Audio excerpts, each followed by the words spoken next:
Amigas, amigos, bienvenidos una vez más al canal de Arte por Arte y a esta serie que denominamos como Imaginación, Escatología y Mito en el Arte de Etruria. En esta oportunidad vamos a entrar en nuestro segundo capítulo, nuestro segundo programa, que, como os había anunciado previamente al final del primero, tratará sobre la coroplástica, urnas, lastras y sarcófagos funerarios. Soy Julio López Saco, sed bienvenidos una vez más, suscribiros al canal si lo estimáis oportuno y os parece interesante la información que aquí estamos compartiendo con vosotros. Dadle like y hacer el mejor uso posible dentro del ámbito académico de la información que se os suministra. De la misma manera, espero vuestros comentarios, apuntes, críticas y todo aquello que os parezca pertinente.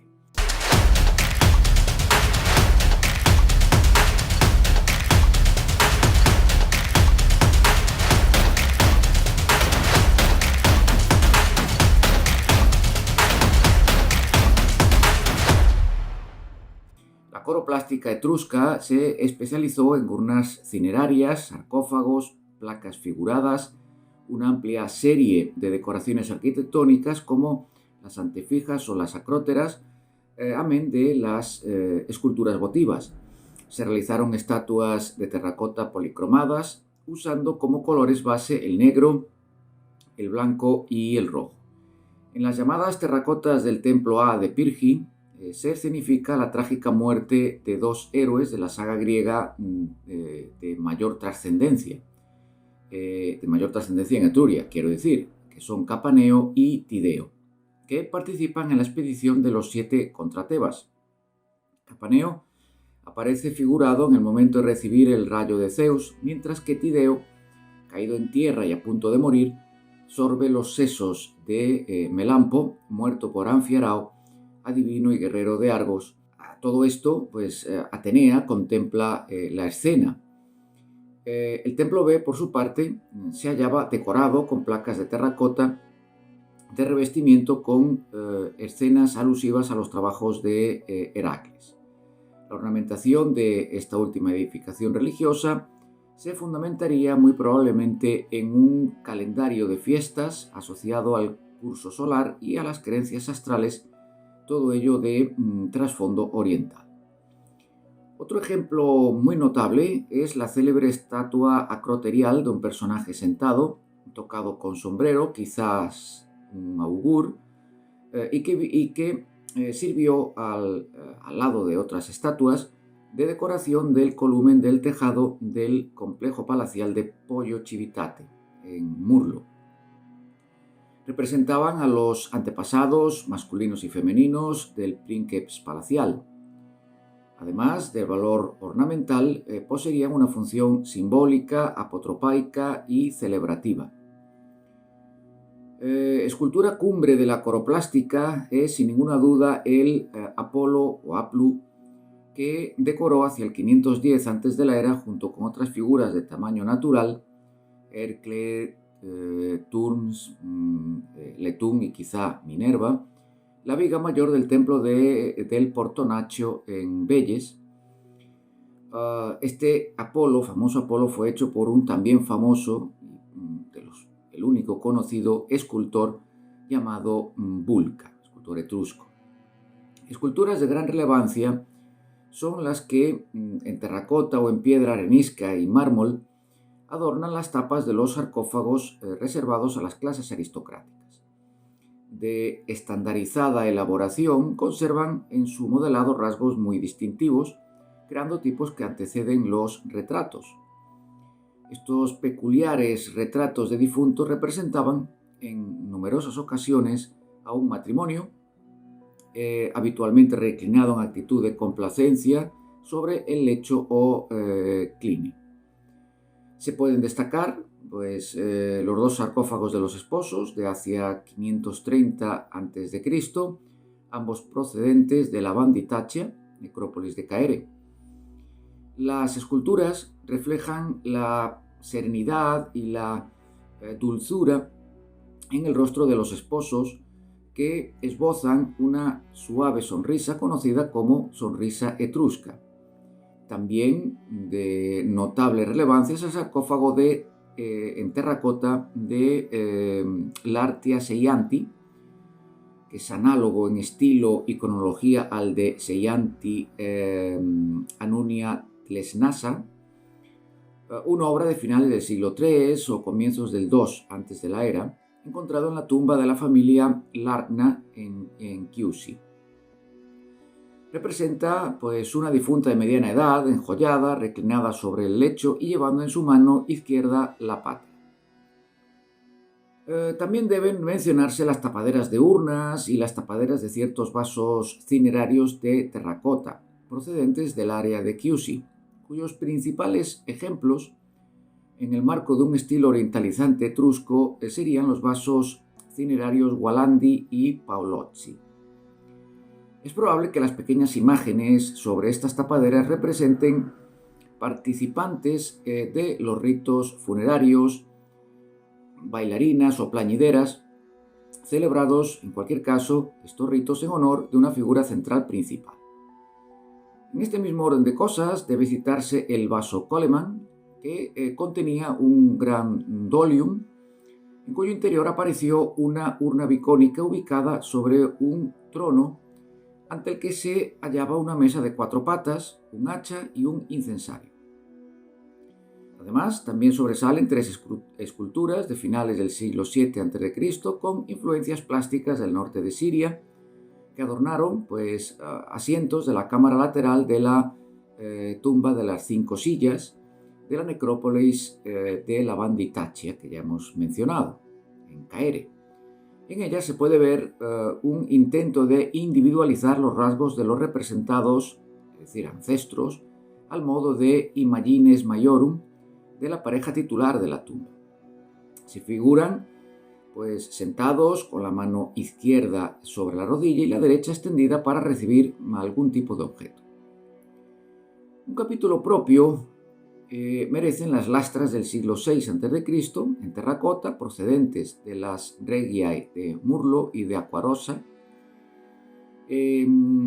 aquellas que recubrían los pórticos de la Regia de Murlo comprenden 4 temas iconográficos, que serían el banquete sobre 2 clinae, una procesión nupcial con 2 personajes femeninos sobre carro de 2 ruedas, juegos ecuestres y una asamblea de 5 personajes sentados, uno de ellos en un trono y los demás en sela curulis, que llevan en su mano derecha sus atributos, es decir, hacha bipegnis, litus, granadas, manzanas y flores, asistidos por 3 sirvientes.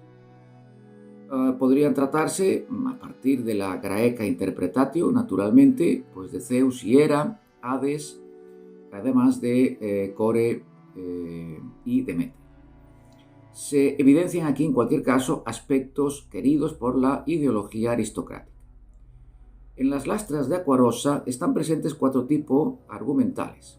Una escena de simposión masculino sobre clinae, escena de comos con 9 figuras de danzantes al son de la doble flauta y la lira, una escena en el contexto de un triunfus de uno de los trabajos de Heracles, relativa al toro cretense, y otra escena también de Heracles, pero con la temática del león de Nemea.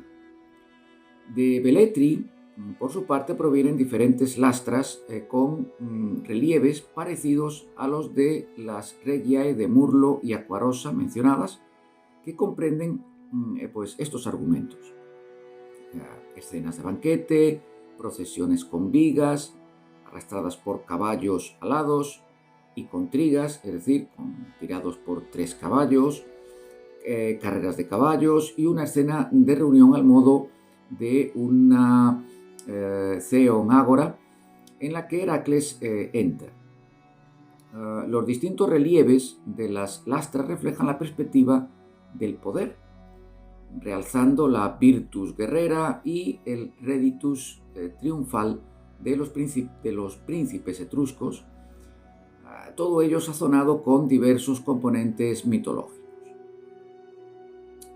Entre las esculturas etruscas de carácter funerario hechas en piedra, hay en el periodo arcaico estatuas femeninas, vestidas, que quizás representasen a deidades de la muerte, probablemente Banth, mientras que las masculinas, cubiertas con perizomas, representarían a los propios difuntos.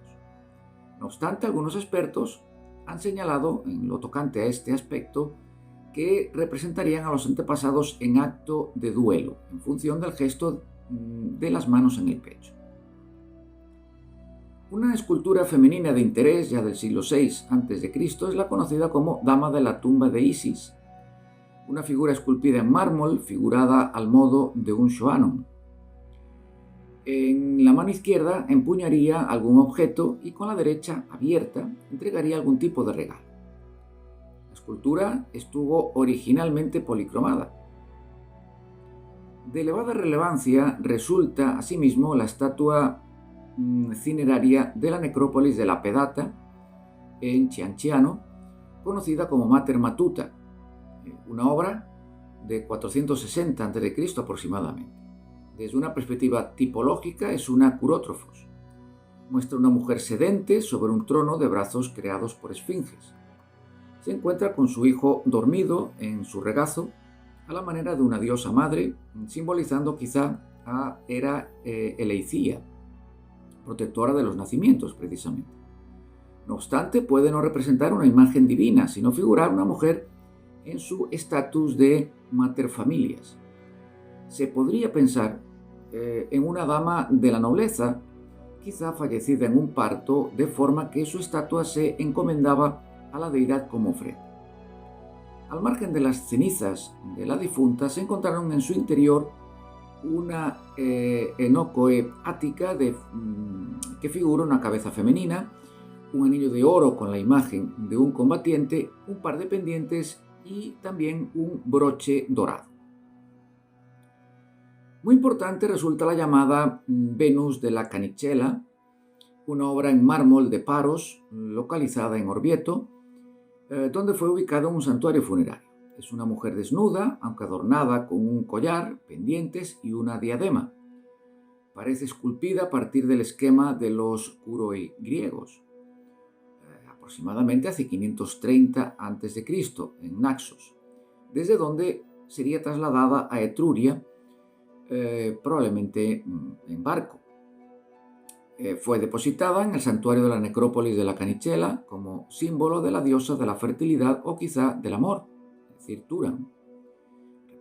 Sería un poco la representación de Afrodita. En relación con la esfera funeraria, estaría próxima a la Afrodita, precisamente Epicimbia, o tal vez a la Venus libitina romana. Al estilo del arcaísmo tardío corresponde también la denominada Testa Lorenzini, obra en mármol que muestra a un hombre joven y que fue localizada en la cantina de la Casa Lorenzini en Volterra. Se trataría de una estatua de culto, sin ninguna duda. Ya entre los sarcófagos pétreos, deciros que sobresalen dos de ellos originarios de Bulci, datados en la mitad del siglo IV a.C. Uno de ellos perteneció a Ramtavisnai y a su esposo Ernst Tetnie, mientras que el otro a Lars Tetnie y a su esposa Tanchvil Tarnal. En los lados mayores del primero de estos sarcófagos se alude a la despedida de los esposos. La mujer lleva a sus sirvientes con sus objetos personales, precedidos por un esclavo, en tanto que el hombre se va a cumplir con sus quehaceres de magistrado, seguido por sus servidores, un par de músicos y un escriba. En los relieves del segundo sarcófago, por su parte, se refiere a una batalla entre griegos y amazonas. Ambos matrimonios se muestran abrazados y bajo unas sábanas en las tapaderas de los sarcófagos. Por otra parte, el sarcófago de las Amazonas, descubierto en Tarquinia y policromado con escenas de la Amazonomaquia, perteneció a Ramta Uznai, la madre o quizá la abuela del magistrado de nombre Lars Apayatru. En la tapa aparece figurado una parte del mito de Acteón. En el sarcófago del sacerdote, por otro lado, de la primera mitad del siglo IV, labrado en mármol de Paros también, y tal vez realizado en Sicilia, pero hallado en la tumba de Partunus, de Tarquinia, se observa un sacerdote barbado cubierto con túnica. En una de sus manos lleva una palma y en la otra lleva una pixis. En la caja del sarcófago se representa la muerte de los prisioneros troyanos por parte de Aquiles para vengar la muerte de su amigo Patroclo. En los lados se cubre con relieves relativos a la amazonomaquia. Una de las obras de mayor refinamiento de la producción plástica etrusca es el sarcófago proveniente de Chiusi, de la primera mitad del siglo III a.C., del llamado Obesus Etruscus, un anciano de pronunciado vientre que aparece semitumbado. El anillo en el dedo anular derecho y la fiale de la mano izquierda subrayan la dignidad y el poder que hubo de tener mientras vivió. De finales del siglo III se destaca un sarcófago que formó parte del monumento funerario de Ans Belimnas, fundador del hipogeo de los Volumni de Perugia. El sarcófago consta de dos partes, una superior con un lecho ornamental sobre el que aparece recostado el difunto que porta la pátera, y otra inferior a modo de zócalo que evoca la fachada de una tumba. En la parte central de este cuerpo inferior, Ans Belimnas aparecía pintado junto a su hermano en el umbral de una puerta, enmarcada por altos relieves que figuran un par de deidades aladas del destino. En la necrópolis de Monterozzi, de Tarquinia, apareció un sarcófago datado hacia 250 a.C. que perteneció al arúspice Laris Pulenas, el cual se figura recostado sobre el lecho, apoyando su brazo izquierdo sobre cojines y teniendo en sus manos un volumen inscrito con un elogium en el que se recoge su genealogía. Se decía que descendía de helenos. La devoción debida a las deidades, Calta y Pacha, la autoría de un libro sobre Aruspicina, así como la larga serie de cargos que desempeñó en vida. En los relieves que lo decoran se observa un demonio femenino, específicamente Banth, que porta una llave. Es este demonio el encargado de introducir a un Togatus que lleva en su mano derecha un cuchillo sacrificial y que lo está mirando. Además, se ven dos charum, es decir, carontes, que apartándose amenazan con sus martillos al Togatus, es decir, el propio Laris Pulenas, y una figura alada que supervisa el castigo de un condenado infernal, probablemente el mítico Sísifo, por una roca que puede divisarse en el relieve. Laris Pulenas es recibido en el más allá sin sufrir castigo alguno, porque sabe pronunciar las palabras necesarias y adecuadas que permitían el acceso al otro mundo y que él conocía por su profesión y por llevar a cabo también los sacrificios necesarios simbolizados en el cuchillo que porta. Otros sarcófagos de fines del siglo IV a.C. que deben, desde mi punto de vista al menos mencionarse, son el de Ramtu Belanei,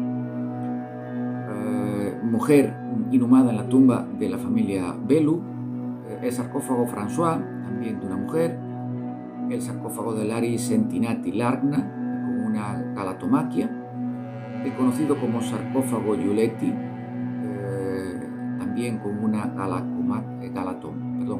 galatomaquia, es decir, como una lucha entre gálatas, poblaciones celtas del Asia Menor, el de Tania Sentinati Comerunia, hoy en París, de una pensativa mujer ricamente enjollada en cuyo frontis se aprecia una escena de temática griega, particularmente el episodio de Troilo, y el sarcófago de la Cervatilla de Tarquinia, así conocido por el ciervo que abreva sobre la pátera del anciano difunto.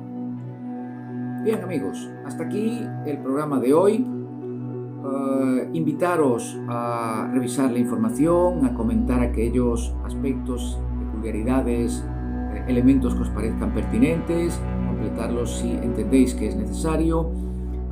Vamos a buscar la manera de establecer un diálogo constructivo y simplemente me resta comentaros que en el próximo programa, que sería el tercero de esta serie, Imaginación, Escatología y Mito en el arte de Etruria, hablaremos de las estelas funerarias y de la pintura con sus ciclos.